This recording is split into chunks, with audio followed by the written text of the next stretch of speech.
Derby County beat Plymouth a few days ago, and I've rewatched the game. I say rewatched. I've watched it for the first time this morning after being on holiday, and what a performance it was by Derby County. Obviously, a little bit disappointing heading into that second half, but obviously very, very good to get the third win in a row for Derby County. Now, obviously, I'm going to be taking a look at the game and looking at the performances of some specific players like the likes of Marcus Harness and even the likes of Harrison Armstrong. Now, obviously for Derby County heading into this game, it was massive for them to pick up a result. After 2 wins in 2 against Coventry City and Blackburn Rovers, they went into this one looking for a third win in a row and 9 points in the space of 8 days after not picking up 9 points in a row, not even picking up 9 points in like the last 10 games. So it was a very, very important game for Derby to keep that push on for survival in this division. Now, obviously, coming out of this game, Derby County did obviously see that Cardiff City had picked up a victory as well, which meant that they couldn't find themselves outside of the relegation zone. Now, just before we get into looking at the game and the performances and things like that, I want to do a little bit of a Q&A video over the course of the next week of the international break. So if you have any questions for me, whether it be personal, football, anything, let me know down in the comments. I will put a link in the description if you want to be anonymous for a Google Forms document where you can drop your questions as well. Now, obviously, for Derby County heading into this one, it was very, very important that they were able to field a pretty similar side, and that is exactly what they did, with the only change being Kane Wilson in for Ryan Nyambe. Now, obviously, Nyambe was supposed to be on the bench, but picked up an injury during the warm-up, I believe, so ended up not being on the bench in the end anyway. We obviously saw Sondre Langas back in the squad after he opted not to have surgery. He's obviously now gone off for international duty. But it was a great performance for Derby, and Marcus Harness has turned into the second coming of R9. And this is something which I've said for a long time. I've always said that there is quality in this squad, and that having confidence and that confidence breathing throughout the squad is absolutely massive. And that is what has happened since Blackburn Rovers.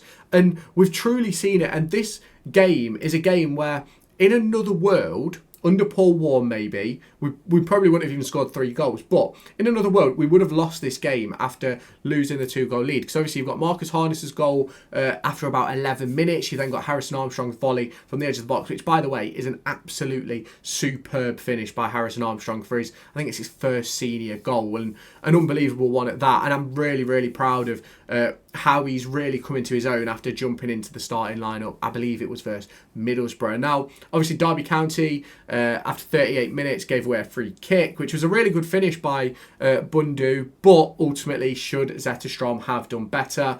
I do personally believe so. We obviously then have the own goal for Nat Phillips, where, in my opinion, I think Nat Phillips was caught in a little bit of two minds, where he wasn't sure whether to hoof it clear or knock it back to the goalkeeper, and then ended up putting it past Zetterstrom himself, which, in my opinion, once Derby County went to that 2-2. Now, obviously, I knew the result and watching the game, so obviously I didn't have the fear and the stress of what the fans in the ground or obviously those fans that were watching, listening and things like that. But obviously, you could feel the tension rising as Plymouth sort of gained a bit of edge in the game, but then it sort of fell back into Derby County's hands, and obviously Marcus Harness securing the victory with a really nice ball across the box by Callum Elder.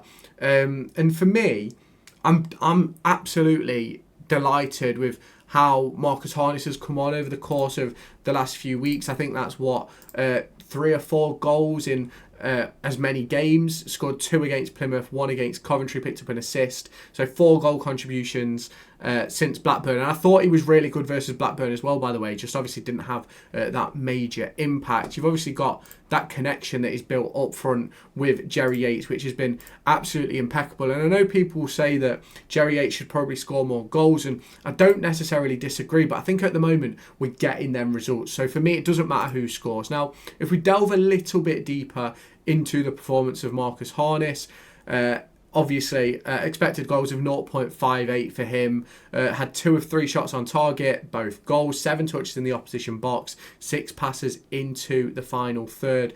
And it was a real good performance for Marcus Harness. Won 5 duels. out of 16, which obviously isn't great, but for a player of his stature, you can give him the benefit of the doubt. Now, if we look a little bit deeper into the numbers of this game, Derby County had 9 shots, 5 on target, creating 2 big chances. Plymouth had 11 shots, 3 on target and 2 big chances themselves.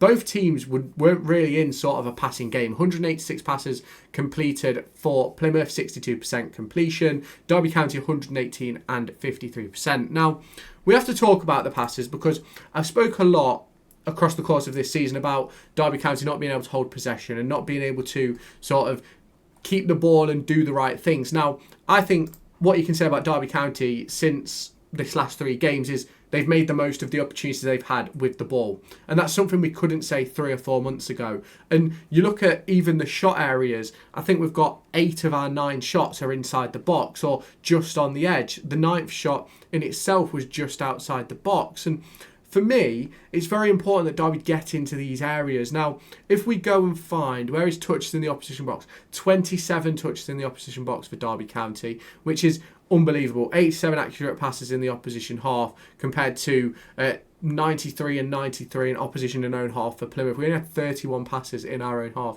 which is obviously massively important. Now, another player I do want to give keen props to is Harrison Armstrong. What a player he is and what a player he is going to become. A wonderful goal for him. Obviously not the greatest in terms of pass completion, but only attempting 13 passes in that midfield area sort of shows the game that Derby County were having. Created a chance, had a touch in the opposition box, 32 touches for himself.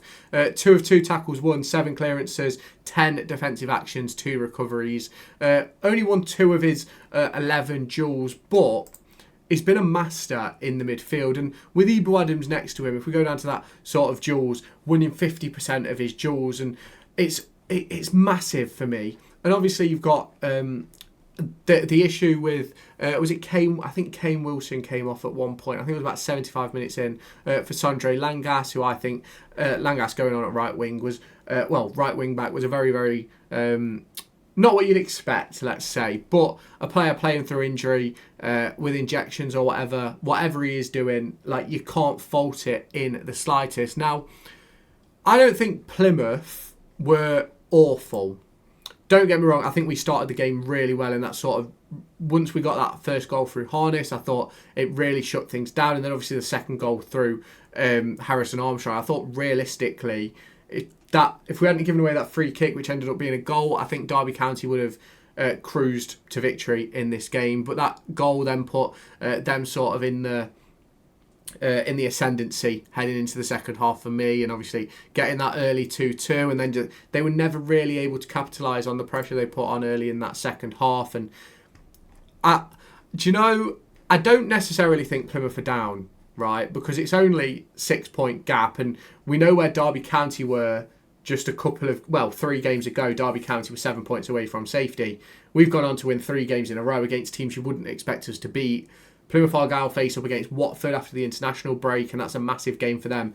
They need to pick up a victory, really, and whoever's above them needs to lose. And I don't necessarily think it will be Derby County, but Derby County will obviously know results heading into that one, as they obviously play midweek the week after because of a rescheduled game with Preston at North End. Now, Derby County now find themselves 7th in the form table, 3 wins and 2 defeats in the last 5 games, 9 points from that period. The only teams who have collected more points is Burnley, Coventry, Bristol City, Middlesbrough, Sheffield United and West Bromwich Albion. It's going to be very, very interesting. Derby County still well underperforming where they should be in the division, but they are really, really turning it around. And I'm very impressed with the performance put in by the likes of Marcus Harness, the likes of Harrison Armstrong, Ebou Adams, even those back 3. Obviously, the disappointing own goal for Nat Phillips, but we head into that game versus Preston North End with a massive, massive conversation to be had about potentially getting out of the drop zone.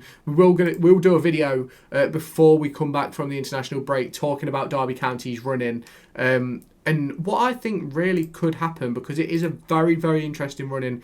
There's only a couple of difficult games, in my opinion, that are sort of like outrageously difficult with the likes of Burnley and West Brom coming up. But we'll take a look into that in another video. Now, if you have not done so already, make sure you hit that subscribe button down below. Turn on that notification bell. Hit the like button as well to help push this video to a brand new audience. And I'll catch you in my next video.